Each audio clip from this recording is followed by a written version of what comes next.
Hi everyone, welcome back to another video. Today we're talking to Dr. Kayla, who is a dentist, Hi, thank you for inviting me, and I'm very excited for this session.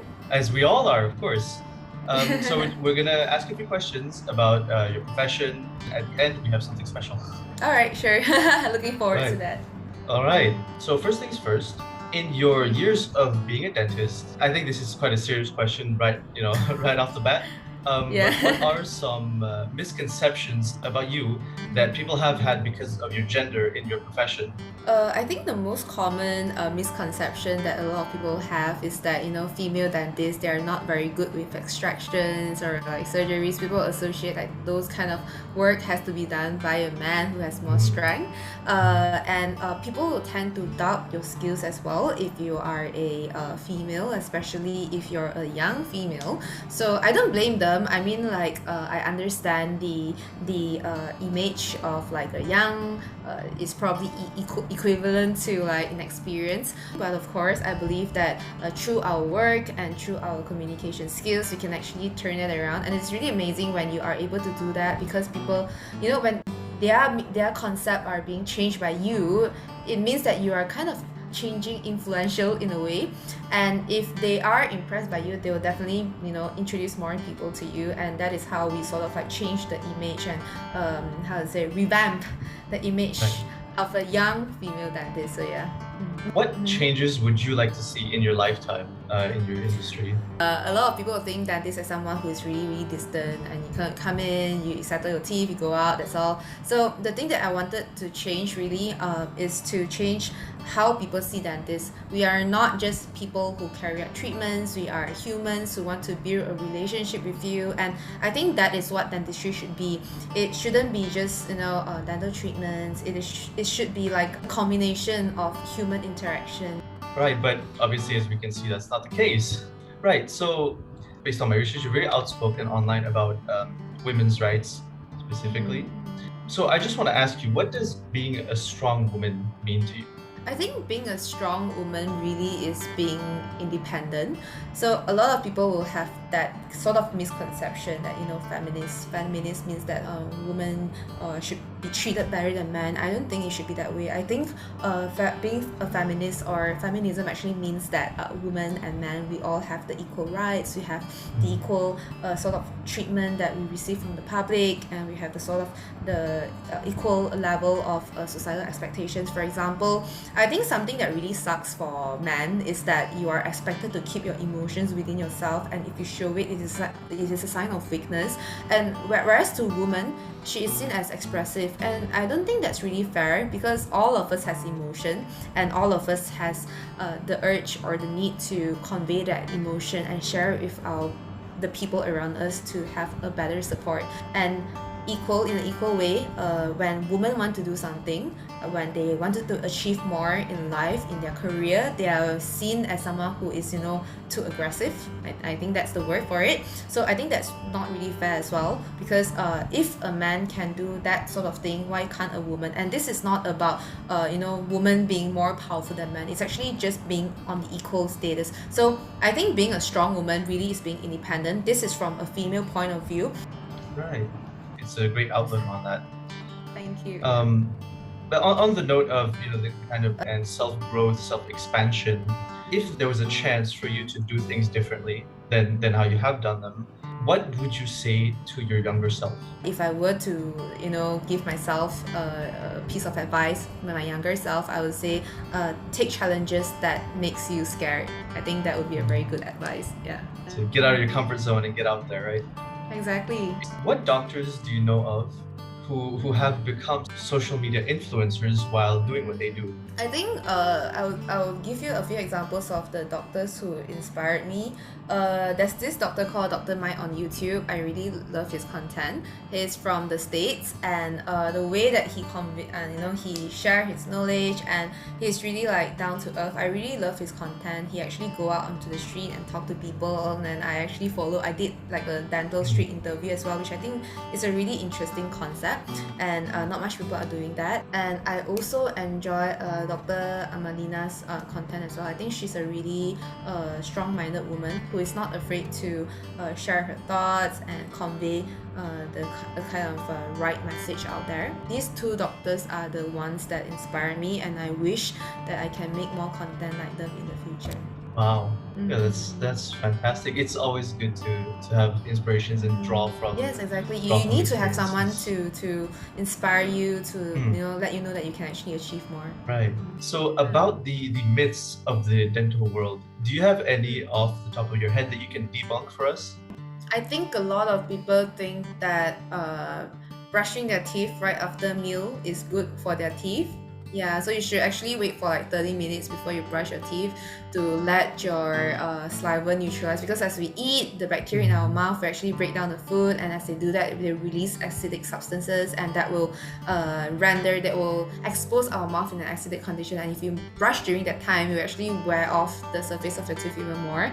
So that can actually thin down your teeth and bring problems like dental sensitivity to you. So it is best for you to wait like 30 minutes after you've eaten to let your saliva wash away the acidic substances that the bacteria has produced. I honestly totally did not know that. Yeah, something that seems simple to us might be something that is new to Right. someone else. And course. when you know this thing, it'll be in your mind forever. And this is the amazing thing about creating content on social media, because you can actually put knowledge into someone's mind without actually seeing them, and that piece of knowledge, that piece of information will be in their brain forever. Certainly makes an impact on when I brush my teeth now. Yeah. Okay, so what are some of the different aspects of dentistry? For me, I mainly do aesthetic dentistry, which means I mainly do like veneers or braces and all things related. And let's talk about more general stuff, sleep dentistry. A lot of people didn't know that if you're a mouth breather, if you snore really loudly at night, that might be signs to a dangerous disease called a sleep apnea, and that can actually impact your health in the long run. And we usually have to work together with sleep doctors, or we call sleep medicine, and even ENT, ear, nose, throat specialists Right. On that field. So dentistry is not just about teeth, it's about linking your oral health to your general health, and there are so many things that we can see from a patient's mouth. And a lot of people, they only go to the doctor when they have a problem, but they go to the dentist for a routine cleaning. And as we see that, we can diagnose that just from looking at their mouth, just from looking at their face and observing well. That kind of diagnosis can actually help a patient in their medical health, and when they know what to do, then we know who to refer them to. So it is actually a very good ecosystem. And I'm not saying that other fields are not that important, and I'm not saying that dentistry is not important as well. I think we are all just a part of an entire healthcare ecosystem, and more people need to understand that. So I think that is one of the misconceptions about dentistry. It's not just about teeth, it's about your general health and how we can better your health by working together in a healthcare ecosystem. Wow. Actually, on misconceptions, when should I go to the dentist? Like, how much time do I leave in between before I go to a dentist? I would say every 6 months is a standard, because what will usually happen within these 6 months is that if you're not cleaning your teeth well, that is the time that will require for dental stones to form, and dental stones can usually not be able to remove by you yourself. So that is the best time for a scaling, and during the scaling we can check, hey, do you have any cavities, do you have any other conditions that we can help you with? And if you don't have any, then we'll just schedule you for a biannual, which means every 6 months we will schedule you for a cleaning. Just a general cleaning will be good. And if you have other conditions that need to be treated, you might want to come in more regularly. For example, if you're doing braces, you might need to come in every 1 or 2 months. So it really depends. But to those out there who have never seen a dentist before in 10 years, 6 months is a good time. Today is a good time to go. What prep would you like your clients to do before coming? Perhaps not eat something that is like heavily odored. I don't mind if you eat lunch and come in, it's alright. But if you just had like garlic and then even with double mask, I'm still gonna be like I'm still gonna be smelling that, Understandable. Understandable. Yeah, I mean, I don't mind it. I don't mind it, but it would be nice if It's a courtesy. Yeah. I mean, it would be nice, like it would be nice. Yeah. So you mentioned that you are in the aesthetic part of dentistry. That means you do repairs. Veneers and braces, aligners. Do you, because I know that this is a thing, people do cosmetic alterations, so things like doing fangs or intentional gaps or grinding, like filing their teeth down. Have you ever gotten any of those requests? Filing, we call this canine, the fang tooth. That's actually a pretty common request, which I don't really like to do. In fact, I have never done before because your teeth looks that way for a reason, and if I file it down, then it wouldn't really look like teeth anymore. You look like you have Mentos in your mouth, and if all of you have like really squarish teeth, it's actually not the real in dental terms, it's not the real beauty of how your teeth is supposed to be. Amazing. There you go. I think we've come to the end of it. Dr. Kayla, thank you so much for being here. I think we all learned a lot from our chat today. Thank you for being here. Thank you for so taking the much. time. And to our viewers, if you liked today's episode, remember to like and subscribe for more. If you have suggestions for professionals you'd like us to talk to in the future, let us know in the comments. Check out our website where we post articles, podcasts weekly. You can check out our Instagram at @theyouth_official_ for updates on our content.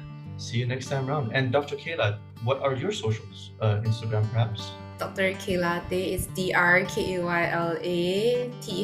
So thanks for having me as well. I really enjoyed this session, and looking forward to more content from your page. Yeah. Thank you very much. It was a pleasure having you. Thank you for watching. Bye. Bye-bye. Bye.